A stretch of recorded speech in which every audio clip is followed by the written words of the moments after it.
Hey, I'm Blondshell, and this is the LSQ podcast. Oh, hello. I'm Jenny LSQ. I appreciate you checking out this episode of the LSQ podcast with Blondshell Sabrina Teitelbaum, the New York-born, LA-based singer-songwriter whose music I've been paying close attention to ever since her impressive debut singles back in 2022 and her self-titled debut album the following year. And with her new sophomore LP, If You Asked for a Picture, which came out in early May, she's really leveled up her craft. In the interview, she talks about her approach to the new album and how it differed from the first one, but of course we also delve into her entire musical history. And Blondshell will be on the road extensively for the rest of this year. There's another big US tour in the fall, and you can find out more at blondshellmusic.com. Welcome, Sabrina, aka Blondshell, to the LSQ podcast. Hi, how's it going? Going good. So here we are, both of us in Los Angeles, joined over Zoom to talk about you and your awesome new album, If You Asked for a Picture, which will be out by the time folks are hearing this, but at the recording of this is 2 weeks away. Yeah, right? 1 week. 1 week. May 2nd. Yeah. Yeah, 1 week away. How's it feel? It feels like I'm very pregnant and it needs to come out. The only time prior to this that we met was briefly on our way into the Greek theater last year to see PJ Harvey. The Queen, PJ Harvey. The Queen. Didn't she sound incredible? She sounded so incredible. I mean, yeah, so tell me more of what you thought of that show. I didn't expect her vocals to be like that. I mean, she's an amazing technical singer, which you wouldn't think just because the songs are so raw that it almost feels like you wouldn't think of her as that sort of like a classically great singer. But I mean, every time I see videos of her live, I'm always like, oh shit, she sounds like perfect. But at the show, it sounded like a recording. Every note was perfect, tone was perfect, so in control. Her band sounded so tight. Yeah, I didn't expect that kind of a technical performance, but duh, she's PJ Harvey. I should have known. Yeah, I mean, I had never like watched videos of her or anything and hadn't seen her in concert before. So it was everything was just like, oh wow, so this is what a PJ Harvey concert is like. I think in addition to what you're saying, I was so impressed and surprised compared to other artists by how dialed in every little gesture was, every little, I mean, which I really love. I mean, I love all kinds of shows, the kind where it's more like improvisational or free for all or standing still is fine, but she had so many gestures. Like was so her movement was so poetic. Like she Yeah. would do these little sort of hand gestures. I mean, folks, you can't see because I refuse to do a video podcast, but she would just sort of like hand in the end, like she was like picking an apple off an invisible tree, It's Yeah. like so dialed in every move, but then she's like crawling around on the stage, but not in a like sloppy crawling and a just sort of like cat-like stalk. It was amazing. Yeah. It was amazing. Yeah. The Queen. So, or were you a fan of PJ Harvey as a kid, or where did your fanhood with her begin? Kind of. I think when I was a bit older, I was sort of like scared of rock music in that way. Like any sort of sound that was dark kind of scared me when I was growing up because I was like, I'm so unfamiliar with this. Like my family didn't really listen to that kind of music. And I remember hearing a lot of 90s rock and being like, this feels ominous in a way that freaks me out.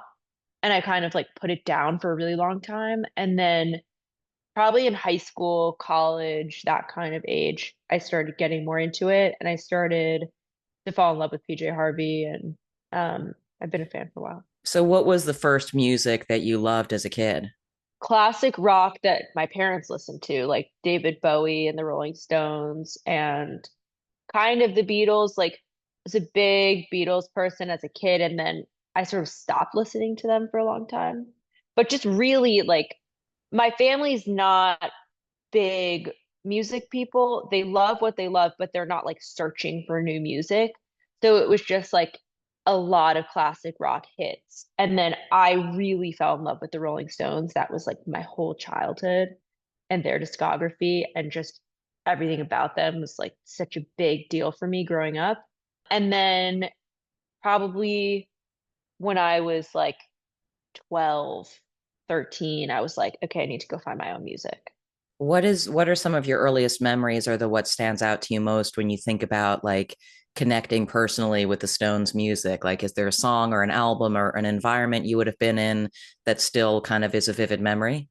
Yeah, I mean, I was thinking about an iPod because I like used my parents' iPod, so it was just their iTunes library, and they had a bunch of their albums, but the one that I fell in love with was Tattoo You, and that for me is the most nostalgic album ever, and I think really influenced me. And I think about their iPod and bringing it to school and listening in between classes and walking around in the hallways and having headphones and listening to it that way. And on the way to school and in the car, like all those places. It's interesting to think about little Sabrina with a with an iPod at school. So you had heard like you knew who the Stones were. That was something like your parents played around the house, and it just Yeah. was the thing that you were like, I'm going back to that on my own. Well, they took me to see them when I was like 7 years old, and that was my first concert. And so I think that there's no way your first concert doesn't have a massive impact on you. You're just like, holy shit, this is live music. Where was that show? Madison Square Garden. Wow. That must have been just mind blowing on every sensory level. Yeah, it was. It completely was. I was just like, what is going on? And I have a twin brother, and my brother fell asleep. I mean, to be fair, we were seven and it was really late at night, but he fell asleep. My sister didn't care. And I was like, oh my God, what is this? Sidebar, I have a theory that iPods are gonna like become like the way that vinyl had a resurgence. Like I just have this idea that people should sell old iPods with the music collection on them so that you are buying a collection of music with the device rather than That's so like true. a blank device. And it's almost like it's a treasure chest. You don't really, you might know some things that are on it, but then it's just like, well, what is on this iPod? It's just a mix of whatever mysterious owner had at the time. Like I feel like that would be Yeah. a fun thing to just buy one and plug it in and just like discover music that way. Yeah, that's so true. I mean, I have so many memories of like your iPod dies and then you're in a car and you're like, oh, can I borrow your iPod? And then you're listening to your sister's iPod and it's like entirely different. I have so many, or camp, like I went to summer camp when I was growing up and I remember using my friends' iPods and it's like all Taylor Swift Fearless. Yeah, you just find so much stuff. Or I remember hearing Rat-a-tat that way for the first time. I was using somebody's iPod and it was just, they were like 12 albums on the whole thing. Rihanna, Take a Bow, and Rat-a-tat. And I remember falling in love with both of those. Oh, and Adele 19. They had a good R section for sure. You got to Yeah. the R. My friend and I on road trips, we used to with the iPod, we would do this game where whoever was the passenger would have the iPod, the click wheel, click, and whoever was driving, they would run their finger around it, and whoever was driving would say stop when they got to a point in the scroll, and then whatever artist that was, or like then they'd scroll through the song, and that was how we would choose songs. Man, That's iPods, so fun. they were good I mean, times. that they were really good times. It's also just a tangible thing to listen to music that you aren't going to get texts on and emails and doom scrolling and like Yes. your attention's not going to be split. Yes, bring back the iPod. Yeah, I feel like it's got to, like, I have a bag full. It used to be a drawer, but I have all my old iPods and the minis and everything like that. Like, I'm putting that out to the universe. Somebody take that idea, make it happen, and we can all sell our old iPods to each other. Yeah, I love that. So after the Stones concert at age 7, did then it become a thing where you're like, more concerts, please? In that exact voice. Yes. Pretty much.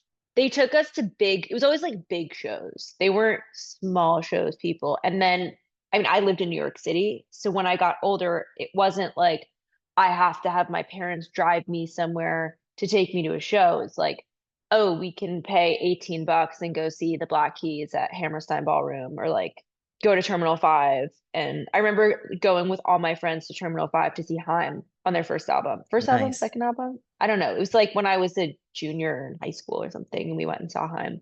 And it was pretty easy to go to concerts. So I went to a lot of big pop shows and some big rock shows when I was growing up.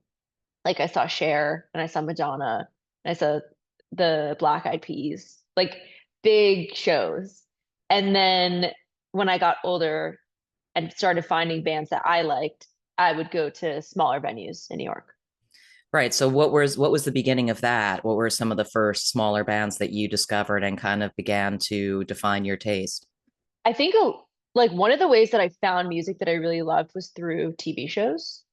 And there was a lot of really great music on shows that I watched, like the OC. Did you watch the OC? Of course, did I watch the OC? Of Yeah, I course. mean, it's the No, best. It it's was the so good. best. I need to do a rewatch of the OC. Yeah, I actually think I'm due for a rewatch too. But I found a ton of bands that way. So like Death Great. Cab and that kind of thing? Exactly, exactly. I didn't go see Death Cab. Like, I don't know that there were bands that I really saw live that I found on that show, but that era of TV shows was a huge way that I found music. Like, the finale comes out and this song plays, and you buy it on iTunes, and like you show your sister and you're obsessed with it. Or Gossip Girl, like Robin was a performer on Gossip Girl. And I remember being like, what is this? I'm obsessed with her. But that era of indie was a really big deal to me. And I fell in love with the Kooks. I saw the Kooks play at Terminal 5. I was always at Terminal 5. I think I just found that venue and was like, this is my one place that I'm going to go every weekend. And I mean, so you're like at that, what is this, like 2013-ish or 2014, like somewhere in there, maybe? I graduated high school in 2015. Right. So this was like early 2010s. Right. Or like OC was before that. It was like 2005. What a time. What a time. What a time to be alive. And where in there did you start to play music or feel musical and was there any prior to starting to play music or want to write songs, was there other creative stuff that you felt drawn to? I only ever felt drawn to music. I I liked visual art, but I didn't really find it very accessible and I had a hard time understanding it. And I liked, I mean, living in New York, like you can go see musicals and plays, and I really liked that, but I was not a musical theater kid. Like I didn't connect with it in that way. And I felt like music and finding new music and listening to it every second, that was like the obvious thing. It's like if everything's black and white, that's like the one thing that was so bright and interesting to me. And so I spent all my time doing it. And it was really clear to me from a really early age that I was like, oh, I want my whole life to be about this one thing. And like, I want to write songs and learn how to write songs and sing. So when did you actually start to do it? I was always singing, and my parents were always like, you're such a good singer. And I just like believed it and was like, okay, I'm gonna keep doing it. And then I started writing songs when I was probably like, I mean, I started trying to write songs when I was like 8 years old, but it was not, I mean, they obviously weren't good. It was like, I remember one time trying to write a song and then being really disappointed and heartbroken because I realized it was actually a Madonna song. And the reason it popped into my mind as this budding idea was because I knew it as a Madonna song. It I was would like, time goes by, so slowly, slowly, time goes by. You know that song? I do. I would just like to interject to say two things. One is every song that a child writes is good. I mean, there's no such thing as a bad song if a child wrote it. Like the idea that an 8-year-old or a 10-year-old or a 15-year-old is going to write a song from scratch. Like people say this to me all the time. They weren't good. Yes, they were. You were a child and you wrote a song. Like that is precocious. That's like talent. That's not something I'm a 50-year-old woman. I haven't written a song. It's not a thing that everyone, yes, I'm sure everyone can write a song, but you know what I'm saying? Like there's just a Yeah, natural goodness about making a song as a kid's. And yeah, also full-grown adult artists accidentally copy an existing song all the time anyway and don't realize till later and then they're in court and they're like, I'm sorry. yeah. You know what? I feel like I'm healing from you saying that. Good, good. We're here to heal. And so, but when did you start to feel like, yeah, like that they were getting good or something, or, I know confidence can be a Yeah. challenging thing, but where you started to feel like it really was your identity and it really was a thing you were doing with like seriousness.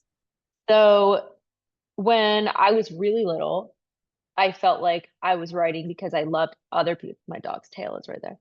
I felt like I loved other people's music so much and was like, oh, the obvious thing is just to try to make my own. But it wasn't like coming from this place of need.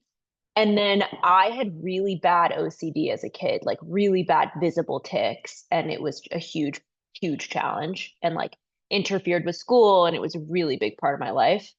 And I started writing songs when that first happened and first took over my life when I was like 10. And then I remember being like, consciously being like, I feel so bad because my life is so taken over by this thing and these behaviors, and I don't know why. And like, I need to talk about it somehow and I need to make it better. And the way that I tried to do that was by writing songs about it when I was a kid. Did that help? Did you feel like that helped? I think so. I think every time you write about something that is just like weighing on you and you don't know what to do with it, and you finish a song about it, it's like, I don't know how to explain it. It's sort of like you've gotten this little gift out of this thing that's so horrible, and it changes your relationship with the thing that was weighing on you. And it makes it lighter. It doesn't like take away your life problems, but I think it really changes your relationship with the problem, and it becomes this thing that's like has the potential to connect you with what's true and like connect you with feeling better. And I mean, so is it still the same for you now that when there's something that's troubling you, that you turn to songwriting with the understanding that it's worked in the past to help lift the weight of whatever the thing is? Yeah, it's not the only reason I write. There are times like I was just traveling and I was in Germany and I had a day off and I was like walking around and it was raining and it was really beautiful, and I just felt like I really want to write about this. And there was nothing that was like weighing so heavily on me. I just was like, there are all these images and all these things around me that are really beautiful and make me feel a lot of things, and I want to sing about it. And I wrote about it. So there are other things that make me want to write now. It's not just difficult things, but I do think it is a coping mechanism for me. Like anybody who's writing about a relationship or the past or anything, it's like a way of sifting through it and finding answers, I think. And before you started putting out music as Blondshell, you had this project called Baum, right? Yeah. And so tell me a bit about just kind of how that, how you started doing that and how you decided to kind of evolve it into Blondshell. Yeah. I was doing that because so I wrote songs in high school. I went to music school for 2 years, college at USC. And then I dropped out and I was like, I really want to be playing shows. I want to go on tour. I want to put songs out. And I was like working with other kids who went to school with me.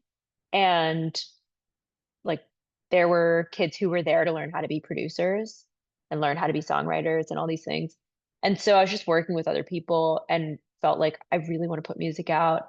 And that was my way of doing it. And so it's annoying to me that now there's like a trail of me figuring out who I am as an artist. That sucks in the way that like I don't know, I don't think there's like all of this visible history for other people figuring out who they are.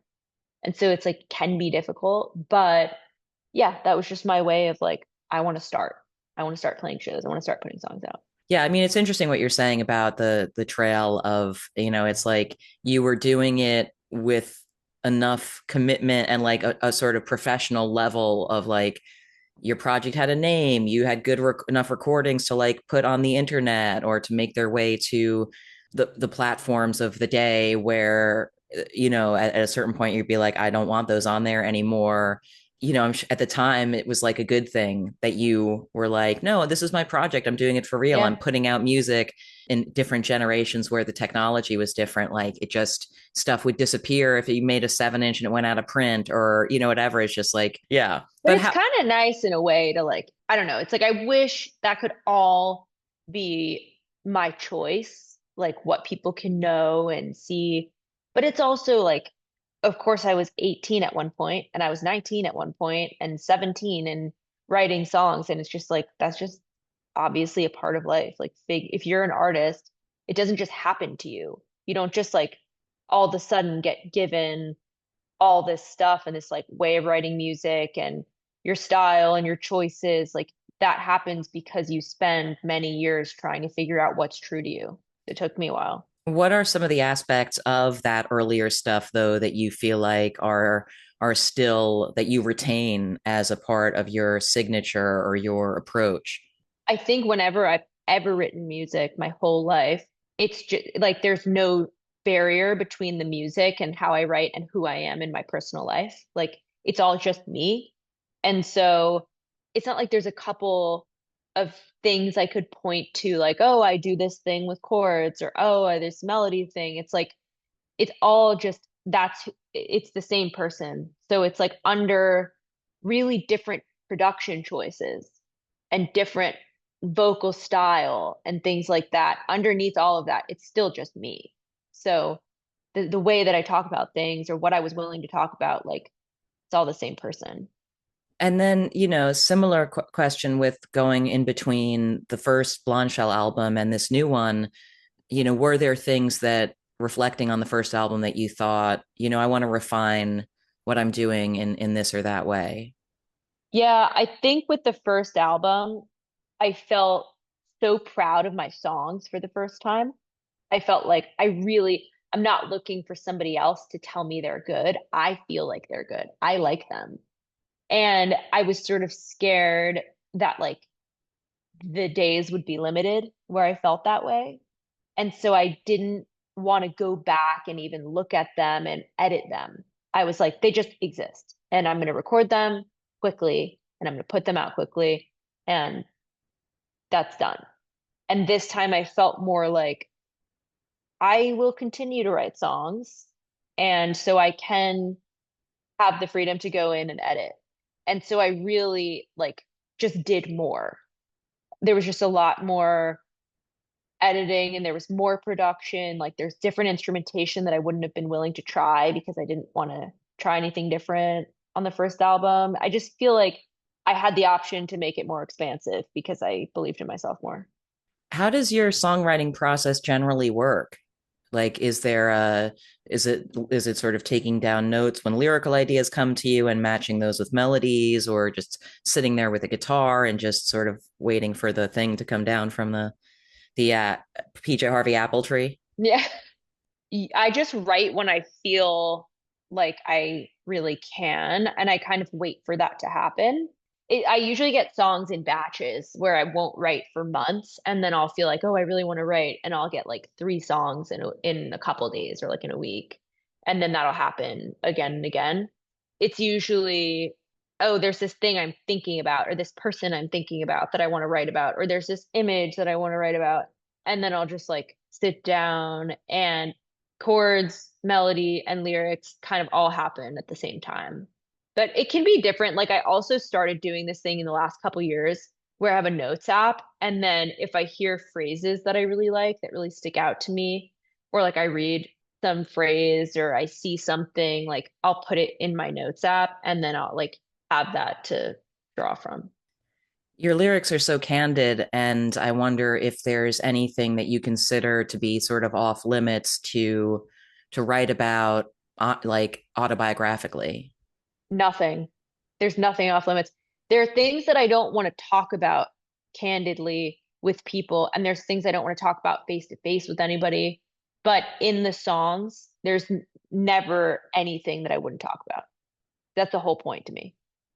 Are there particular lyricists who have been an inspiration for you, over the years in just leaning into that and just being like, you know what, I'm gonna say it, I'm going for it.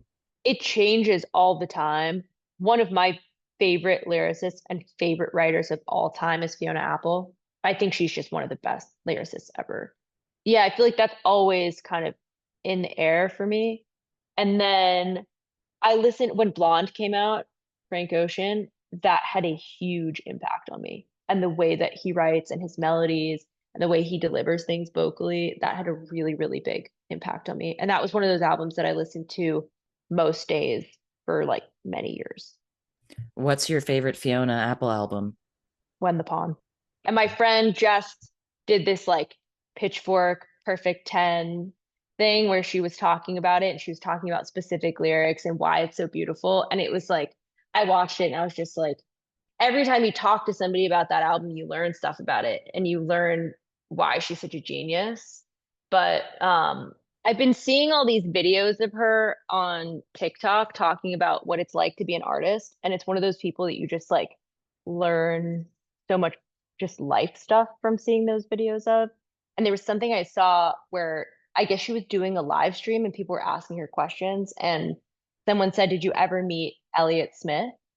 And she was like, I met him and I felt like I couldn't talk to him for a long time because if I'm in the presence of somebody whose work I really admire, I kind of just like shut down a little bit. And I remember being like, that's crazy because I mean, I have social anxiety. It's like, who doesn't? But I remember being like, that's crazy that you could be Fiona Apple and feel that way and be like, oh, I'm getting quiet because I'm in the presence of somebody I really admire. What Yeah. what what do you remember of like I'm not being on the talk? I'm curious. What does Fiona Apple say about what it's like being an artist? It's a slog. It's like crawling through a demon infested hellscape is what I'm imagining is the gist of what she says. Basically. Yeah. But it's just like, I don't know. I feel like you don't see that many like total humanity of that many artists because being an artist exposes so many things about you that you want to have control over some things. You just don't see that many people talk about like simple shit like feeling shy around an artist that you respect, which is a real thing. Yeah, I mean, it's always fascinating to me just how different it is now for young artists. I mean, it's always been just there's always been so much stacked against the artist themselves in their journey, where everything is based on them, but they feel marginalized in their own career. So that's in my understanding that's been true since the beginning of commercial songwriting, like being an artist for as a profession. But the Yeah. the oppressiveness of the modern situation where young artists, from the moment you're being offered an audience or access to an audience, it's being insisted that you have to make yourself visible in all of these uncomfortable ways that even during the 90s when Fiona Apple and Elliott Smith were popular, obviously, and they had to do certain things, they could still bracket off and have boundaries about certain things and make themselves a little more mysterious than now. You just have to be like, hi, it's me, all the time. Or they're Yeah. like, get back, show your face some more on your thing.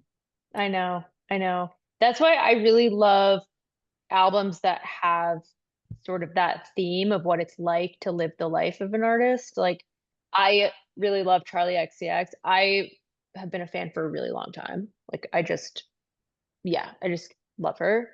And I feel like a little bit that's gotten lost in the discourse around Brat, that it's actually kind of an album about what it's like to be an artist and living the life of somebody who's like decided to do this professionally, but there's no difference between your professional life and your personal life because like your songs are you. And I think that the way I think about that album is really like that's an album about learning how to be an artist and how to do it as a job. So yeah, so tell me about what you're looking forward to. What are some of the aspects of like having the new album come out that you're most excited about in the coming months? I just feel really excited for people to hear it as a whole album because it's meant to be listened to that way. I think it's really hard to pick a couple songs and be like, oh, you should just listen to these two or three because it's just a whole thing that's meant to be listened to from the first song to the last song. So I'm kind of excited to share it with people that way and like have people find it on their own. And then it's also really meant to be played live. That was so much of the intention when we were recording it. Like, how many guitars are there going to be on stage? What new instruments can we have on stage? What's this going to sound like? And so it's really meant to be played live, and I am stoked to go on tour. I'm stoked to see you on tour. Thank you so much for doing this. Yeah, thanks for having me. Well, thanks again to Sabrina of Blondshell for that interview. You can get tickets for her upcoming shows at blondshellmusic.com. And thank you for listening to the LSQ podcast. Keep up with the show at jennylsq.com and on podcast platforms and YouTube. You can reach me via email at lsqpod@gmail.com and on socials including Blue Sky and Instagram and also now TikTok, I'm at JennyLSQ.